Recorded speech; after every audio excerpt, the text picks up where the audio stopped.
asalaamaaleykum téléspectateurs Diaspora Vision ñoo ngi am mbégte tey di dalal fii Jean Coulibaly di secrétaire général coopérative d'habitat CHM muy coopérative d'habitat de Milan Jean Coulibaly dinañ waxtaanee ndax moo waral ñu sos seen coopérative dinañ waxtaanee aussi seen ay projet ak seen nekkin fii dañ koy jox mu nuyoo balaa ñuy dugg ci waxtaanee bi Jean na nga def. nuyu vraiment seen téléspectateurs yi. di nuyu diaspora bi tamit yëpp. sans oublier waa Sénégal. parce que sénégalais la. waaw Jean ñu gis ne yow yaay secrétaire général coopérative d'habitat de Milan est-ce que mën nga ñu defal présentation coopérative bi. waaw avec plaisir hein, parce que c'est une coopérative quand même mi nga xamante ni il y a 2 ans de cela bu mu juddoo. 2016. donc on a eu à organiser benn forum bu mag sax pour lancement bi. et on avait aussi invité fii xam nga les autorités étatiques ñëw nañ ba fii suñu autorités yi nekk fii tamit ñëw fii voilà donc 2016 ba léegi ñun on est au nombre de 100 personnes au nombre de 100 personnes là.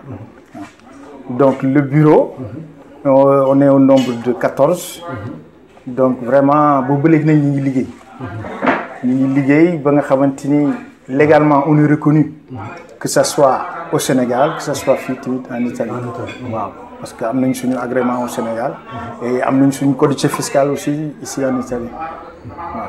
c'est très bien Jean yéen lan moo leen poussé ci ngeen créer coopérative d'habitat fii parce que tout simplement yëpp nag mi ngi jógee ci disons benn programme président bi parce que mi ngi judd ci un diaspora un toit un immigré un toit plutôt foofu le programme bi judd et on a été mis au courant par le biais d'une femme suñu jigéen bu baax tamit Absa Diop madame Kane mu jóge ba États-Unis en tant qu'immigré ñëw mettre ñu au courant de la chose xam nga nañu y a ce programme présidentiel bi nga xamante ni ça va permettre quand même ngeen mën a am bokk ci programme bi nga xamante dañ leen di jox terrain pour ngeen mën a am habitat au niveau du Sénégal donc mais il va falloir que vous vous constituiez en coopérative pour loolu donc bu ñu ko waxee bon vous savez que ñun fii en tant qu'immigré nañu waxante dëgg amatuñu courage di rassembler wu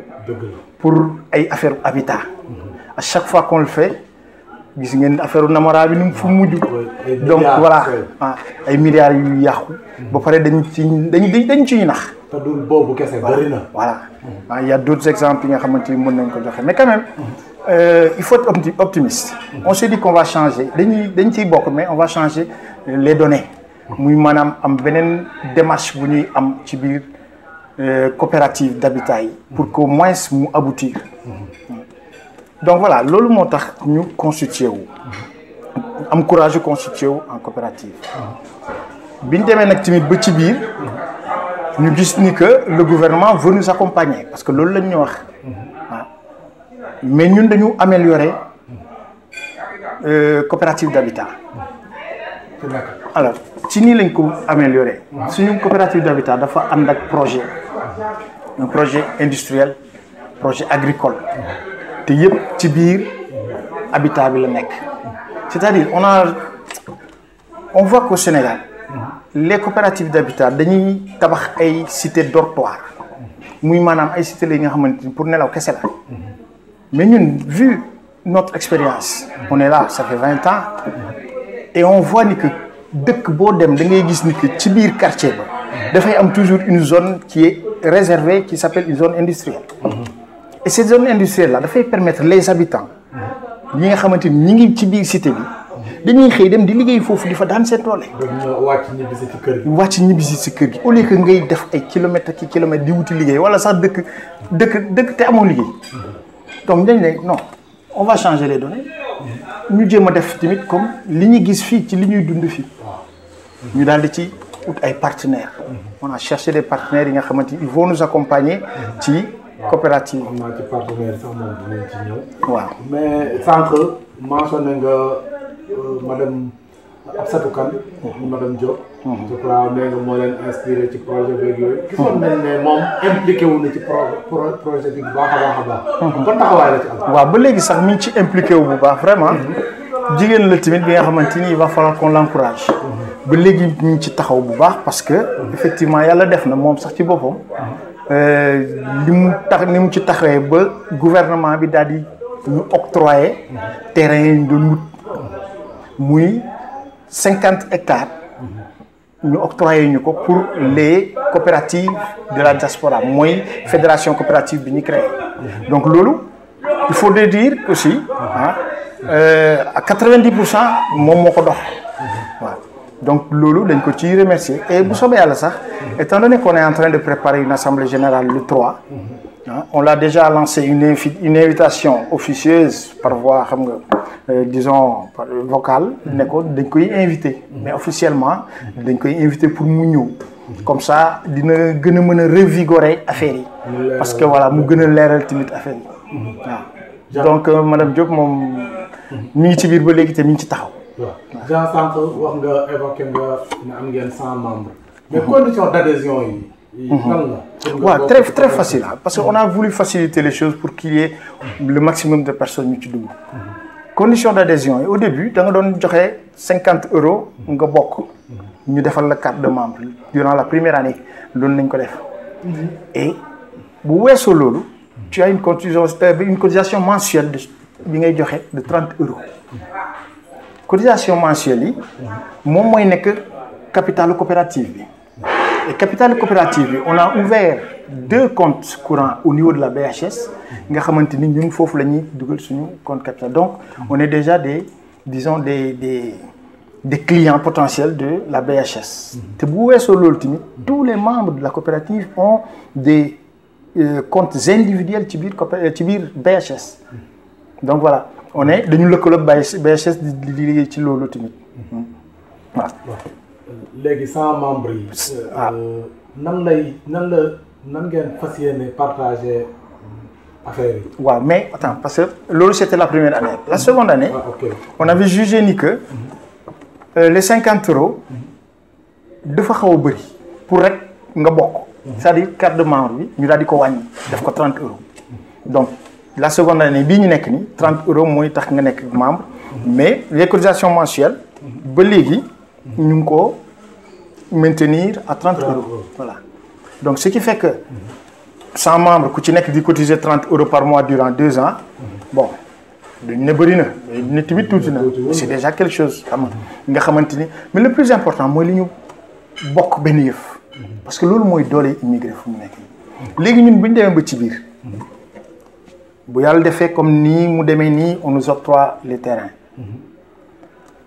tabax bi ak yooyu yëpp chaque membre a défini moom lu mu soxla ci mètre carré 300 mètres carrés 200 mètres carrés wala 150 mètres carrés yooyu moo nekk ci biir projet bi mais bu weesoo loolu tamit c'est une coopérative bi nga xamante ni dafay nekk à but lucratif moo tax ñu boole ci projet industriel bi tous les membres yi nga xamante ni dañ bokk ci coopérative bi ils vont être des associés directs de la coopérative.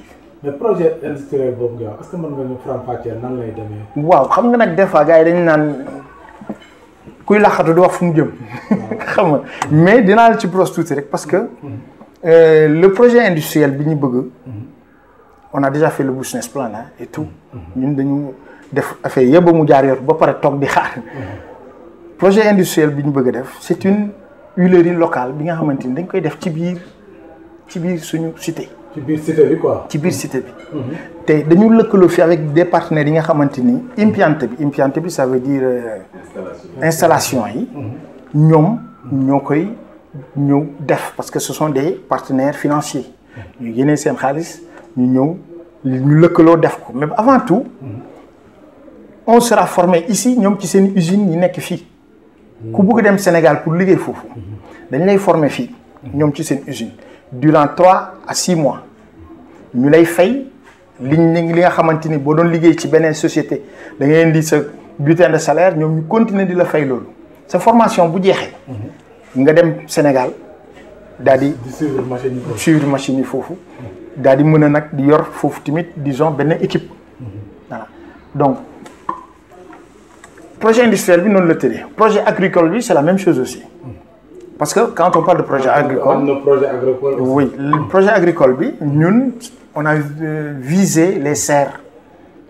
xam nga fii y a des serres très modernes yi nga xamante ni du soxla sax yow ngay utiliser suuf si xam donc yooyu yëpp on l'a ficelé avec de gros producteurs yi nga xamante ni fii de la Lombardie mooy ci région bi ce sont les plus importants producteurs qu'on a ici ak ñooñu la ñu lëkkaloo liggéey bi ce sont des gens qui sont très sérieux quand même nga xamante ni am nañu yaakaar ni que bu ñu liggéey ak ñoom dina doon non seulement njëriñu coopérative mais njëriñu Sénégal ci boppam parce que ça va générer du travail au niveau du Sénégal. Jean projet boobu ni nga ko waxee c'est ambitieux mais c'est coûteux. Est-ce que gouvernement bi ñu ngi leen ci prêt à accompagner. waaw loolu li nga wax am na solo tamit parce que on a voulu quand même faire interagir aussi les autorités en leur faisant savoir exactement ce qu'il en est de ce projet et par la même occasion durant le lancement on avait invité ici suñu consul madame la consul ñëw na ak vice-consul ak yooyu yëpp il y avait le maire aussi de Bambilor le vice-maire de Bambilor on l'a fait déplacer mu ñëw ba fii waa FONGIP on avait déplacé pas mal de personnes mais yemuñu ci loolu on a été jusqu'au ba dem Sénégal waxtaan avec le ministre d'État monsieur Seydou Gueye ñu toog won ko suñu projet waxtaan ci ak moom tamit donc il était très enthousiaste aussi de ce truc-là ba finalement il nous avait même promis qu'il allait tout faire pour nous rencontrer nous avec le président mais je sais ni que sûrement il a dû parler avec lui moo tax peut-être tey terrain yi génn donc voilà on a impliqué les autorités ci suñu projet bi mais ça ne veut pas dire ni que ça je tiens à le préciser ça ne veut pas dire ni que on compte sur eux à 100%. Ils doivent nous accompagner. On compte sur eux pour qu'ils nous accompagnent. Parce que c'est un projet, comme nous l'avons dit, ambitieux, mais très faisable. Et à la portée des immigrés. Donc, je pense que si le gouvernement s'implique, ça va être beaucoup plus facile et ça va aller plus vite. Mais am ngeen avant le gouvernement bi quand même. Si, vraiment, comme nous l'avons dit, étant donné que Madame Absatou Diop Kane, nous nous connaissons, donc, elle a fait savoir à qui de droit où est-ce que nous en sommes et ce qu'on veut faire. Donc, ça, jël ay information rencontrer dem na rendre compte. Voilà. Est-ce que Madame Absatou Diop Kane yéen a ngi am ay nouvelles am muy xam fu ngeen toll ngeen xam fu mu toll ci liggéey bi. waaw vraiment alors ñu ngi déggante bu baax ñu ngi gisante sax parce que man ci occasion yu demee nii la coopérative m'a envoyé au Sénégal daaw dem na fa 2 fois donc bi ñu créé coopérative bi ak léegi nu mu bon 5 à 6 fois ñu jàppante déggante fii ak Sénégal yooyu yëpp on est en collaboration avec elle donc vraiment ñu ngi ci daal ñu ngi ci fu mu ne nii moom actuellement comme ni ma la ko waxee au début on compte même l'inviter pour que mu ñëw xam nga gën a dalal xelu gars yi ci loolu waaw. Jean à part Madame Absatou Diop Kane est-ce que Italie am ngeen ay partenaires italiens yoo xam ne qui sont prêts à vous accompagner parce que xam nañ ne Italie même BTP dañ ci xarañ am na ay nouvelles techniques de construction yi ñuy développé ñoom temps yi ci wàllu mbay mi aussi wax nga ko sànq. vraiment kenn du leen demee le point pion zone bi ñu dëkk rek ci kawtu boo dawee tuuti ci kanam di nga gis serre yi à perte de vue. ba pare ci wàllu huile rek yooyu yëpp vraiment gis nañ ne est-ce que am ngeen ay partenaires yu sérieux yoo xam ne qui sont prêts à vous accompagner ak nan ngeen ficeler seen contrat yooyu daal pour xam vraiment. ngeen ficeler liggéey ak Italie. waaw xam nga quand je disais ni que on a déjà fait notre business plan. Ça veut dire ni que on est déjà bien arrimé avec nos partenaires.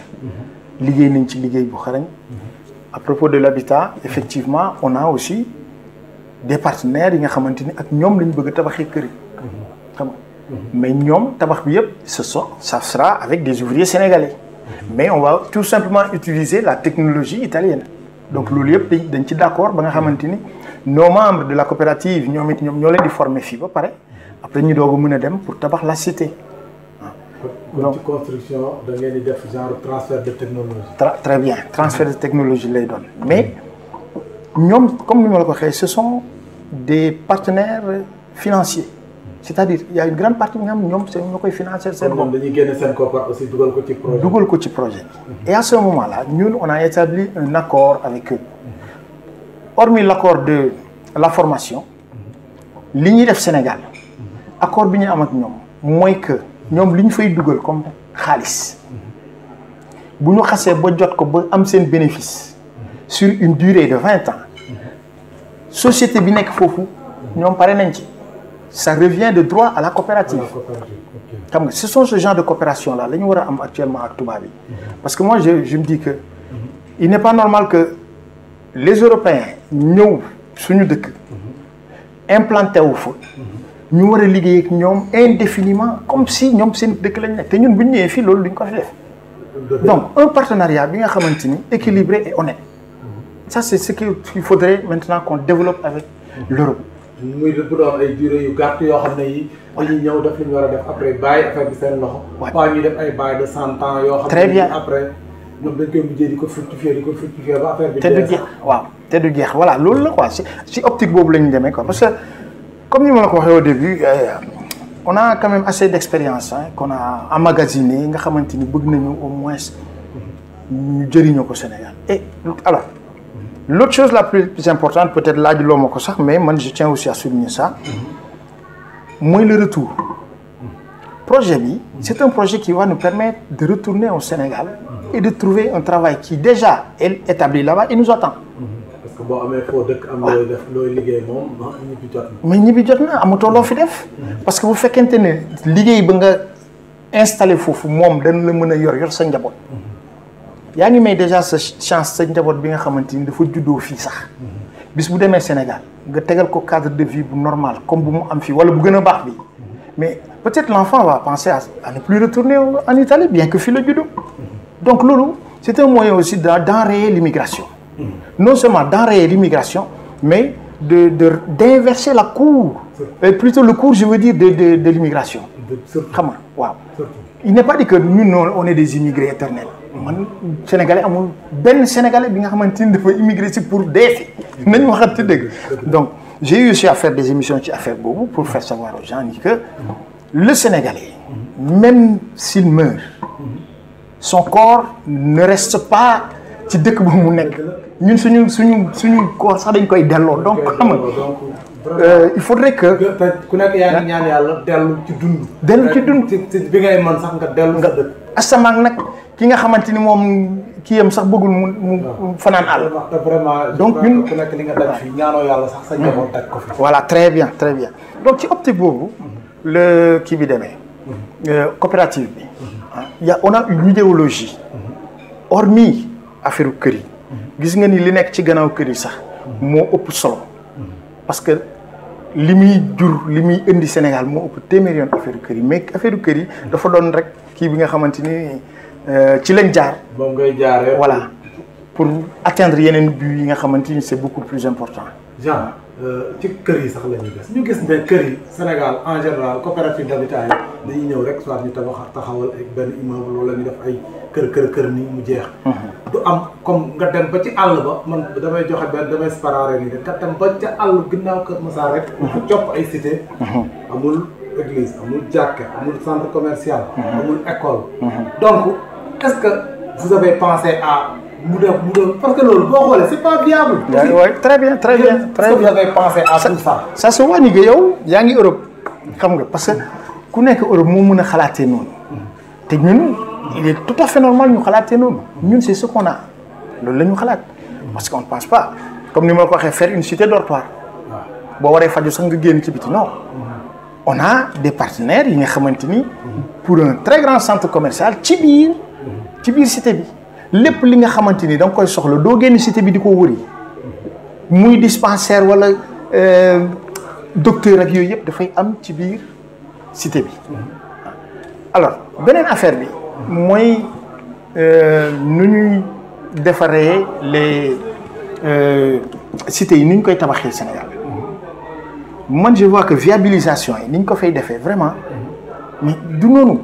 alors na ma yàlla bon c'est pas pour me targuer de quoi que ce soit mais si je prends par exemple l'exemple de ma cité man nga xamante ni Sénégal laa juddoo bi ma juddoo Sénégal boobu ak léegi ça fait plus de 55 ans et je suis né dans une cité bi nga xamante ni mais attends suuf sax doo ko fa doon gis ndox du fa taa dafa amoon ay trottoir am garab am jardin mais je te parle des années 60 hein mais loolu dafa amoon Sénégal mais le Sénégal a tellement régressé que ñun actuellement amatul benn promoteur buy tabaxee noonu donc ñun dañu xalaat ci affaire yooyu ne gars yi dañuy tabaxee ni ñuy defee même les accotements là comment on les fait bu tawee dootoo am foo dox espace ñun on a même prévu xam nga lan mooy piste cyclable bi de boobu yow mën nga ko wax nga xam nga fii daal ni ngi dawal vélo yoonu vélo boo xam ne vélo yi fa la ñuy jaar yoonu nit ñi promenade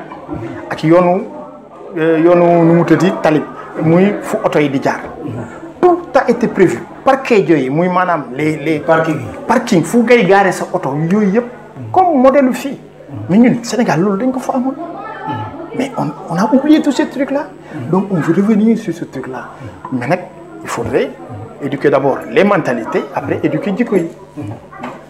Jean projet bi ngeen ko kiiwee nii ficelee nii c'est extraordinaire mais nan la ko seen membres yi accueillir est-ce que yéen tamit defu leen ko rek affaire kii nekk ci kaw rek di lijjanti te du ngeen est-ce que yéen a ngi am communication ak seen parce que 100 membres macha allah du lu ndaw.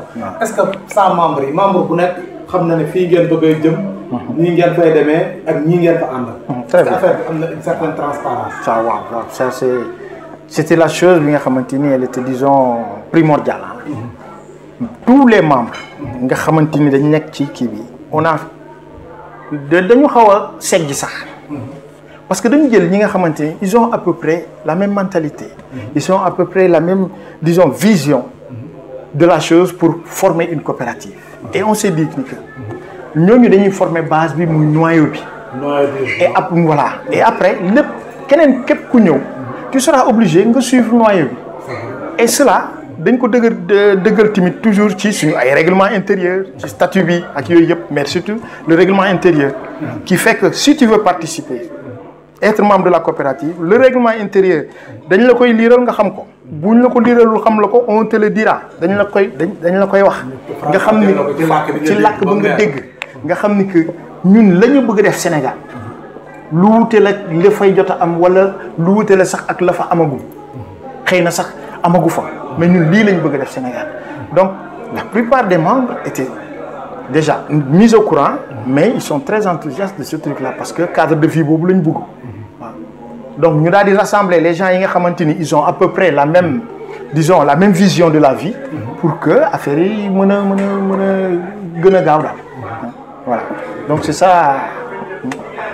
waaw Jean léegi yéen sa projet bi sur combien d'années ngeen étaler construction bi par exemple boo leen tàmbalee lan mooy délai date butoir bi. voilà très bien alors ça aussi on nous a demandé ce truc là mais on dit un projet et quand on parle de projet c'est une chose qui s'établit dans le temps le Sénégalais en général dafay xalaat ni que projet yi day commencer tey rek sotti tey non affaire yi il faudrait y aller pas à pas donc voilà les aléas il y a des aléas qu'on ne maîtrise pas comme par exemple le truc des terrains bi ñu doon wax ñun terrain bi d'abord tant que génnul du ñu mën a xam exactement kañ la ñuy commencer waaw donc yàlla ngi def ni que terrain yi génn na léegi bu terrain yi génnee avec nos partenaires ça va aller très vite mais échéance lay bañ a joxe.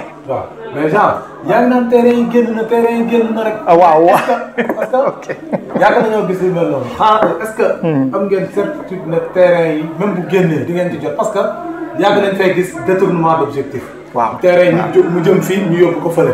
te vraiment ni ma leen gisee nii yàlla bu seen yaakaar tas. amiin mais ngeen yaakaar ci terrain yi sonn ngeen ci. est-ce que vraiment. waaw voilà donc gis nga li nga wax ni mooy deuxième certitude bi kooku moo waral sax loolu ñun madame Diop moo ñu ko mun jox donc loolu moo waral ñu bëgg inviter madame Diop comme ça mu ñëw dalal xelu nit ñi surtout waaw parce que ñun mën nañ dalal xel nit ñi mais jusqu'à un certain point dafa yomb waaw yéen voilà ñaanuñu ko yàlla parce que yéen ñëpp li ngeen ñaan mooy terrain yi génn ngeen jot ci mais bu leneen amee rek mën nañ leen a taqal sax loo xam ne nii waaw taqu leen ci yëgu leen sax waaw dëgg la te dëgg la li ngay wax ni dëgg bu wër pëng la te xam nañ tamit boobu ba léegi daal jiite yombul mais quoi que l'on dise le groupe qu'on est en train de gérer disons c'est un groupe qui est quand même waaw voilà très bien du comme ni ma ko waxee rek on a dañ def benn genre léegi daal man politique waaw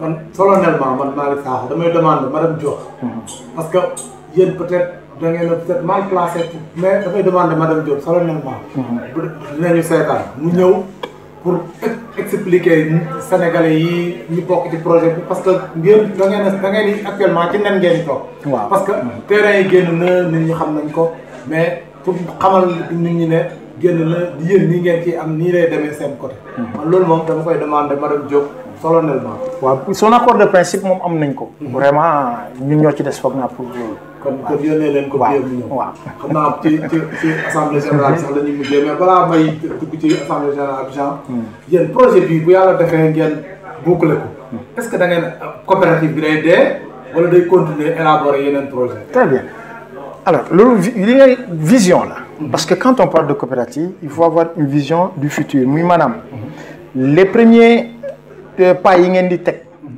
les premiers objectifs yi ngeen di teg boo leen ko atteindre ngeen xam ni que ce sont les premiers objectifs am na yeneen objectifs on n'a pas un seul objectif la coopérative est appelée à gérer un patrimoine de gérer un patrimoine ça veut dire ni que c'est à long terme day dem dans le futur à des par exemple su ma jëlee dans le cadre de la centrale ni ñu waxeete centre commercial bi xam nga le centre commercial c'est du li nga xamante ni da nga koy def mu yem ci 10 ans wala ci 20 ans day continuer la sécurité de la cité nga xamante ni on a créé déjà une société de sécurité pour la cité donc dafay liggéey loo tamit nit ñi te dafay continuer tant que cité baa ngi exister ah bu weesoo loolu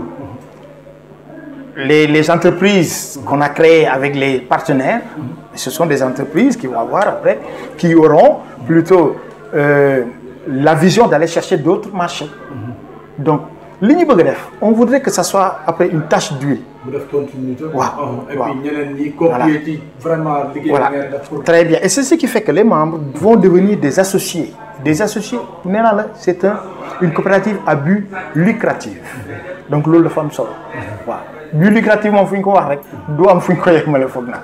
waaw Jean laaj bu mujj bi mooy yéen a ngi préparé assemblée générale. yaa ngi ko procès boo ko sax xam naa di nga ci dugg. yéen est-ce que c'est pas risqué projet bi toll fii ngeen di def assemblée générale pour changer membres yi est-ce que du ngeen indi ñoo xam ne ni est-ce que boobu leen wala bàyyi ba ñuy improjet ñëwu ci affaire bi pare seen liggéey ngeen doon lu ngeen di yàkkamti.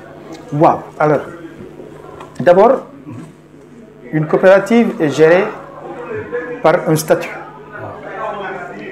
affaire yi statut bi dañ koy suivre texte yi et quand les textes disent ni que vous devez faire une assemblée générale chaque 2 ans une assemblée générale bi nga xamante ni situation exceptionnelle mesure exceptionnelle. waaw mais attends loolu dëgg la mais nag am na li nga xamante ni tamit dafa am solo wax nga ko léegi c'est-à-dire les précurseurs de ce truc là ñi tabax affaire bi du dañ leen di génne mais renforcer la. Voilà, c'est pour renforcer, disons le bureau d'abord parce que le bureau, xam nga ci texte yi on doit renouveler le bureau cette année. Mais ci biir loolu étant donné que ñi ngi liggéey, c'est pour pouvoir mieux asseoir.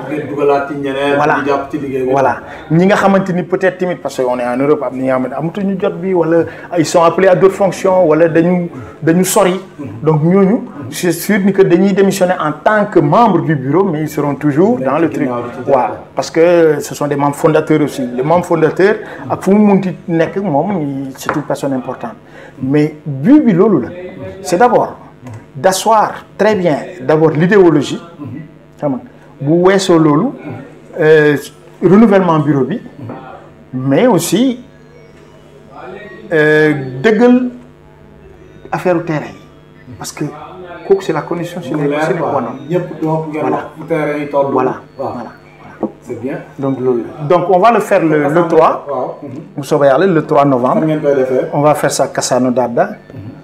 Mais est-ce que ñi nga xam ne ñu ngi lay seetaan te bokkuñ ci projet bi. invite ñëpp mën nañ ñëw pour adhérer wala. waaw alors ñun on est au nombre de 100. fu mu nekk nii ku bugg a adhérer mun na ñëw adhérer mais duñu dépasser 150. 150 membres la ñu plafonné. Pour l'instant. Voilà pour l'instant parce que hectares yi ñu war a octroyer pour 150 membres lay mën a yem. pour première phase du projet bi. kon na leen bind leen Augustin waay. waa ayca des na ci moom. Voilà donc mi ngi noonu vraiment man je tiens aussi à vous remercier parce que li ngeen di def nii dafa am solo. La diaspora dafa soxla une voix autre que celle des lamentations. dëgg la très bien. Visibilité bi ñu war a am. amuñu ko ba léegi. Immigration dafa changé. beneen façon immigration moo am yeneen façon immigré moo am. dëgg la looloo tax façon d'immigration bi changé. waaw yow tamit dañ lay gërëm ci sa disponibilité vraiment ñu xanaa ñu jox la nga tàggoo balaa ñu lay gërëm. waaw vraiment tàggatoo bi yëpp mooy. c'est les membres de la coopérative d'abord lay njëkk jaajëfal.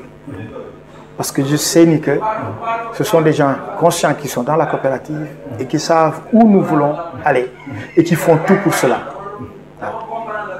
beneen il faudrait me permettre dafa am benn kii bi ma bëgg a joxe qui est très importante. La coopérative dafa tijjil benn compte pacte diaspora la tudd.